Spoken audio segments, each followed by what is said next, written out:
신앙에 관한 두 가지 표현이 있습니다. 하지 않았습니다. 이 표현은 소극적인 신앙을 나타냅니다. 이런 신앙의 태도는 흔히 나는 무엇 하지 않았습니다 라는 말로 표현이 됩니다. 나는 그리스도인으로 거짓말을 하지 않았습니다. 나는 도둑질을 하지 않았습니다. 이렇듯 수많은 무엇 하지 않았습니다가 있을 수 있습니다. 또 다른 표현으로 나는 무엇을 하였습니다가 있습니다. 이 말에는 적극적인 신앙이 담겨 있지요. 이런 적극적인 신앙은 다음과 같은 표현으로 나타납니다. 나는 어려움에 처한 사람을 도왔습니다. 나는 진실했습니다. 나는 사랑을 실천했습니다. 마가복음을 읽다 보면 예수님 당시의 율법학자들의 특징이 드러나는데요. 그들은 수많은 하지 않았습니다를 만들어내고 그것을 지키지 않는 사람들을 정죄하고 감시하는 사람들이었어요. 이런 태도는 일상생활 속에서 율법을 완벽하게 실현하겠다고 다짐했던 평신도 개혁주의자들인 바리새인들도 마찬가지였습니다. 안식일에는 1000걸음만 허용한다. 안식일에는 향수를 뿌리지 마라. 안식일에는 새끼 낳은 짐승들도 수수방관해라. 무엇을 하지 않는다. 이것이 과연 무슨 의미가 있을까요? 당시 안식일은 이들에게 점점 아무것도 하지 않는 날로 인식되고 있었습니다. 그런 그들에게 예수님은 돌직구 같은 질문을 던지십니다. 안식일에 선을 행하는 것과 악을 행하는 것, 생명을 구하는 것과 죽이는 것, 어느 것이 옳으냐? 예수님의 말씀은 무엇을 하지 않았다 보다는 무엇을 했다, 여기에 강조점이 있습니다. 오늘 마가복음 3장의 이야기가 바로 이런 안식일에 관한 논쟁으로 시작합니다. 아마 여러분은 이것이 2장의 마지막과 그 주제가 계속 이어지고 있다는 사실을 떠올리실 것입니다. 마가복음 3장은 안식일 논쟁에 이어 다시 1장과 2장에서 예수님께서 주로 하셨던 사역을 요약하며 전합니다. 그것이 어떤 사역이었나요? 하나님 나라가 가까이 왔다는 것을 상징적으로 보여주는 죽기와 치유의 사역이지요. 그리고 이어서 12명의 제자를 선택하는 장면과 그 제자들의 이름이 열거됩니다. 예수님의 제자 12명이 어떻게 소명을 받았는지 우리는 자세히 알 수 없어요. 다만 1장에서 소개된 베드로와 안드레, 그리고 야고보와 요한의 소명 에피소드와 2장에서 소개된 레위의 소명 에피소드에서 미루어 짐작할 뿐입니다. 그런데 12명의 제자들의 이름이 당당히 열거되는 곳에서 우리는 하나의 불길한 전조를 읽을 수 있습니다. 여러분도 이미 짐작하셨겠지요? 가룟 유다의 이름이 기록된 곳에 나란히 이는 예수를 판 자더라 라는 첨가가 있는 것입니다. 제자들은 공동체를 섬기고 세우는 역할을 하는 사람들입니다. 그런데 그 제자들 안에, 그것도 예수님이 손수 뽑으신 제자들 안에 예수님을 배반하고 공동체를 무너뜨리는 사람이 있다는 것은 참으로 비극적인 일입니다. 또 3장에는 예수님을 귀신 들린 자로, 심지어 귀신을 부리는 귀신들의 대장인 바알세불로 몰아세우는 어처구니 없는 장면도 있습니다. 예수님은 이런 일을 성령을 모독하는 일이라고 강하게 경고하고 계십니다. 그리고 그 경고는 그때뿐만이 아니라 지금도 유효한 경고입니다. 3장의 마지막은 그리스도 안에서 참된 가족의 개념을 소개합니다. 예수님의 친형제와 가족이 예수님의 사역 현장에 찾아왔을 때 예수님은 우리가 알고 있는 가족관을 초월하는 영적인 가족관을 설명해 주십니다. 누구든지 하나님의 뜻대로 행하는 자가 내 형제요, 자매요, 어머니이다. 사랑하는 여러분, 여러분은 혈육으로 맺어진 눈에 보이는 가족을 뛰어넘어 하나님 나라를 소망하는 영적인 가족, 그리스도의 몸된 지체라 불리는 종말론적인 참된 가족의 개념을 받아들일 수 있으신지요?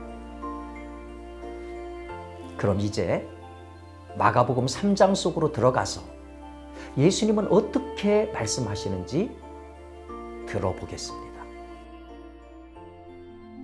예수께서 다시 회당에 들어가시니 한쪽 손 마른 사람이 거기 있는지라. 사람들이 예수를 고발하려 하여 안식일에 그 사람을 고치시는가 주시하고 있거늘 예수께서 손 마른 사람에게 이르시되 한가운데 일어서라. 안식일에 선을 행하는 것과 악을 행하는 것, 생명을 구하는 것과 죽이는 것, 어느 것이 옳으냐? 그들이 잠잠하거늘 그들의 마음이 완악함을 탄식하사 노하심으로 그들을 둘러보시고 그 사람에게 내 손을 내밀라. 내밀매 그 손이 회복되었더라. 바리새인들이 나가서 곧 헤롯 당과 함께 어떻게 하여 예수를 죽일까 의논하니라.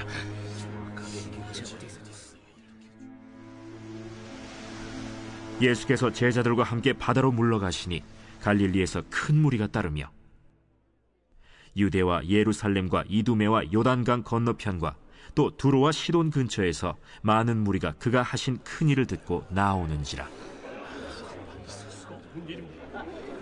예수께서 무리가 에워싸 미는 것을 피하기 위하여 작은 배를 대기하도록 제자들에게 명하셨으니 이는 많은 사람을 고치셨으므로 병으로 고생하는 자들이 예수를 만지고자 하여 몰려왔습니다. 더러운 귀신들도 어느 때든지 예수를 보면 그 앞에 엎드려 부르짖어 이르되 당신은 하나님의 아들이니이다 하니 예수께서 자기를 나타내지 말라고 많이 경고하시니라. 또 산에 오르사 자기가 원하는 자들을 부르시니 나온지라.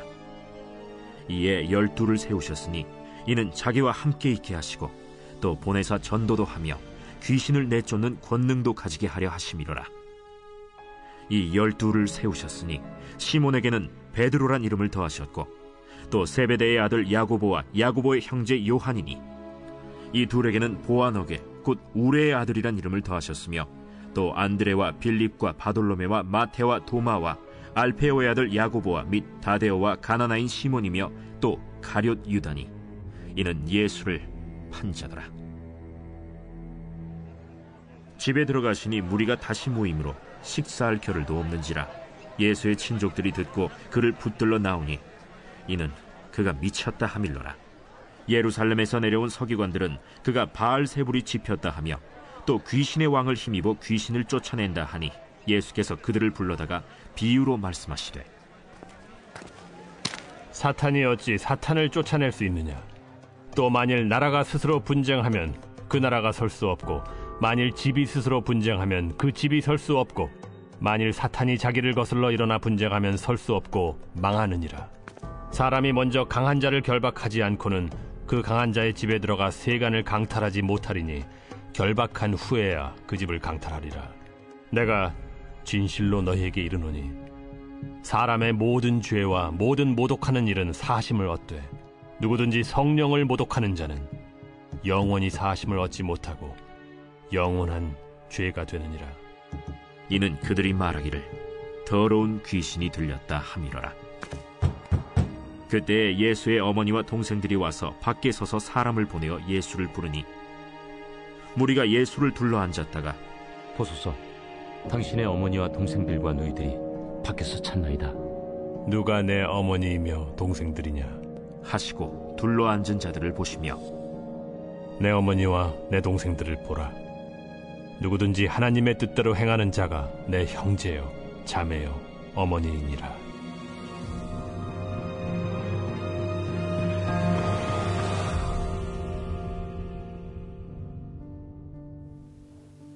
잘 들으셨나요? 예수님께서 그동안 잘못 알고 있고 실천했던 유대인의 율법과 관습을 수정해주고 계시는 것을 알 수 있지요. 또한 율법과 하나님의 말씀을 해석할 때 바로 예수님께서 최종적인 권위를 갖고 계신 분임을 알 수 있었습니다. 이것은 오늘을 사는 우리에게도 마찬가지입니다. 우리의 신앙생활과 관습에 대한 최종적인 판단은 예수님이 하실 것입니다. 아마 이 점은 오늘을 사는 우리도 한번 깊이 생각해 볼 일입니다. 우리 모두는 안식일과 거룩함을 빙자하여 거룩한 하지 않음을 정당화했던 일이 있지 않았나 되돌아볼 필요가 있습니다. 마가복음 3장에서 우리가 또 확인할 수 있었던 것은 예수님께서 하나님 나라의 일을 위해 제자들을 부르고 모으신다는 것입니다. 특히 예수님이 제자를 산에서 부르신 것은 모세가 시내산에서 하나님의 계명을 받고 이스라엘 백성을 그 앞으로 모은 것과 같이 바로 이 제자들로 하나님이 선택하여 부르셨다는 것과 같은 모형임을 보여주고 있습니다. 제자의 숫자가 12명인 것이 바로 그것을 정확하게 보여주는 것입니다. 왜냐하면 예수님의 12제자는 이스라엘의 12지파를 상징하기 때문이지요. 그렇다면 이것은 무슨 의미일까요?